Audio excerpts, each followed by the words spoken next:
ایک یہ پوچھا ہے کہ وظیفے کے دوران کیا بات کر سکتے ہیں؟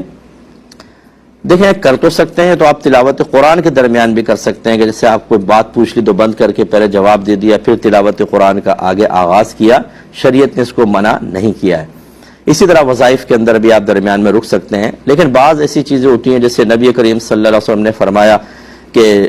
جو نماز پڑھ کر بیٹھا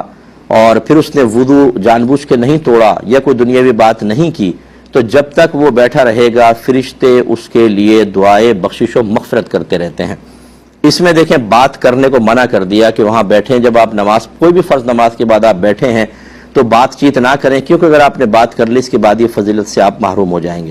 ایسی کوئی کنڈیشن حدیثوں وغیرہ میں ہو کہ اس وظیفے میں یہ پڑھنا ہے، درمیان میں بات نہ کرے، یا نماز کے بعد اگر اس نے کسی سے بات نہیں کی اور یہ وظیفہ پڑھ دیا تو یہ انعام، اس میں پھر یہ ہے کہ آپ کو گفتگو دنیاوی لحاظ سے کوئی نہیں کرنی چاہیے۔ اس میں بھی یہ نہیں ہے کہ اگر آپ گفتگو کریں گے تو حرام اور گناہ کبیرہ کے مرتکب ہوں گے۔ اس میں یہ ضرور ہے کہ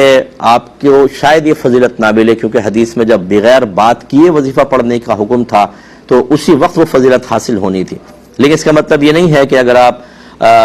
وظیفے کے دوران بات کر لیں گے تو کوئی گناہ ہوگا، یہ الگ چیز ہے۔ گناہ گار نہیں ہوں گے، لیکن ہو سکتا ہے فضیلت سے محرومی ہو جائے۔